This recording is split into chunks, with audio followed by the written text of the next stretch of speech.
나이가 드신 분들이 이 산에 올라가다 보면 그럭저럭 잘 올라가시다가도 이 내려올 때는 무릎이 아파서 엉금엉금 이 불안정한 자세로 내려오시는 분들이 많이 있습니다. 등산에 입문한 지 별로 안 되셨다든지 아니면 높은 산이라든지 장거리 산행을 하시면서 무릎이 망가져서 산에 가지 못하는 분들도 계시죠. 이 나이가 드시면 등산 같은 경우에 많이 갔다 오시거든요, 환자분들이. 그러다 보니까 통증이 생기실 수 있는데, 산행 후에 이 가벼운 수준의 통증은 휴식을 이제 취하면 금방 나을 수 있는데, 통증이 계속되는 경우에는 이 일상생활에도 많은 지장을 줍니다. 그리고 일상생활에 지장을 줄 정도의 문제는, 무릎에 통증이 발생하는 원인이 다양한데, 잘못된 치료를 한다든지 적절한 이 예방을 못하는 경우에 이렇게 무릎 통증이 남을 수 있게 됩니다. 그래서 이 무릎의 부담을 줄이기 위한 이 튼튼한 다리를 만들기 위해서 무릎 건강을 유지하기 위한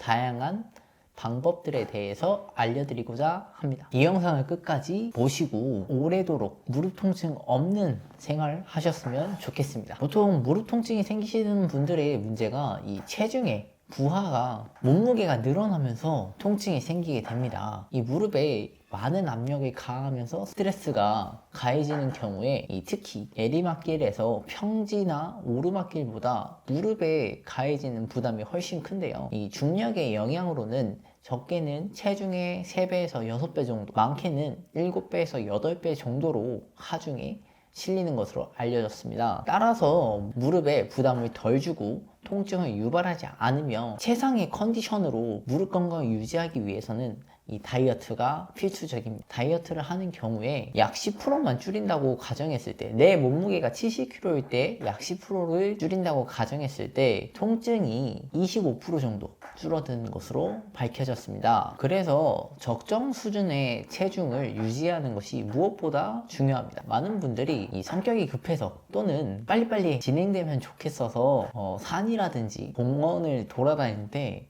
경보를 하면서 이 무릎에 안 하던 운동을 하면서 통증이 생기시게 되는데요. 이 무릎의 부담을 줄이기 위해서는 이 다리 근육의 힘이 굉장히 중요합니다. 계단을 오른다든지 이 산을 오르내리락 할 때는 근육이 체중을 어느 정도 받쳐주는데, 내리막길에서는 중력이 체중을 끌어내리기 때문에 근육이 충분히 일하지 않고 무릎에 부담이 바로 가게 되죠. 특히나 평지에서는 그나마 무릎의 부하가 좀 줄어드는 반면에 이 내리막길 같은 경우에는 평상시보다 2분의 1 속도로 천천히 걷는 게 좋은데, 왜냐하면 보폭이 늘어나고 무릎에 가해지는 무게와 충격이 증가하기 때문이죠. 만약에 산행을 하시는 분들이라면 배낭을 갖고 다니실 텐데요. 산행 시 배낭 들어있는 물이라든지 무게 자체를 좀 줄이시는 게 제일 중요하고요. 내려갈 때는 지그재그로 내려가시는 게 가장 좋습니다. 그리고 많은 분들이 올라갈 때는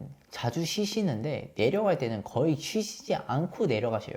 이게 가장 큰 무릎 부담의 문제가 됩니다. 그래서 중간중간마다 휴식을 취해주면서 내려오신다면 이런 통증들을 최대한 방지할 수 있죠. 그리고 무릎도 이제 휴식을 취하지 않으면 기계와 같이 어느 정도 고장이 나거나 이런 증상들로 인해서 통증들이 나타날 수 있죠. 그래서 중력으로 인해서 몰려있던 피가 이 온몸으로 퍼지면서 심장으로 돌아가게끔 하기 위해서 다리를 올려주는 동작을 꼭 해주세요. 마지막으로 이 무릎 부담을 줄이기 위해서는 통증을 초래하는 등산화를 신고 계신다면 아무래도 무릎뿐만 아니라 엉덩이, 허리에도 부담이 갈 수 있습니다. 그래서 만약에 등산과 같이 조금 내가 비탈길이라든지 좀 울퉁불퉁한 곳을 다닌다고 싶으시면 그에 맞는 신발을 찾아서 신고 이 불편함이 없는 등산화를 골라주셔야 합니다. 걸어 다닐 때 어느 정도 무릎에 대한 부담이 줄어들게 되니까 이 통증도 같이 줄어들게 되거든요. 무릎 보호대를 쓰시는 분들이 계시는데, 무릎 보호대 같은 경우에는 다양하게 많이 나와 있지만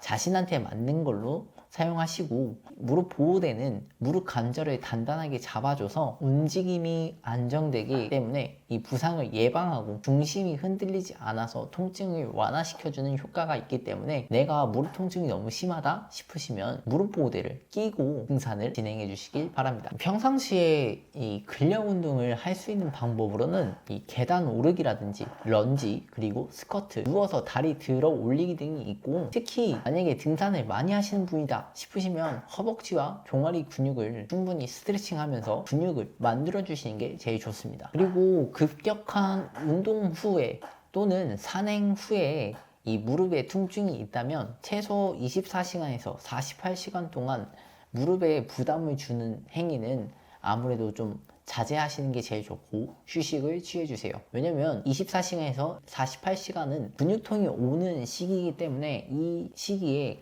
똑같은 동작을 더 해서 통증을 일으킨다면 오히려 낫는 속도가 늦어지기 때문에 충분히 휴식을 취해주시고 아예 움직이지 말라는 게 아니라 어느 정도, 내가 일상생활 할 정도까지는 움직이셔도 되니까 그 정도만 유지해 주세요. 통증이 너무 심한 경우에는 이 얼음찜질을 하셔도 되고 핫팩은 하지 마시고요. 병원에 가셔서 약 처방 받으시고 얼른 나으시는 게 제일 좋은 방법입니다. 오늘은 등산과 같이 어느 정도 이 피탈길 같은 곳에서 무릎 통증 관리하는 방법에 대해서 알아보았는데요. 이 나이가 들어감에 따라서 통증이 더 심해지고 관리하기 힘든 무릎 통증에 대해서 더 많은 것을 알고 싶으시다면 구독과 좋아요 눌러주시면 더 좋은 영상으로 찾아뵙겠습니다. 감사합니다.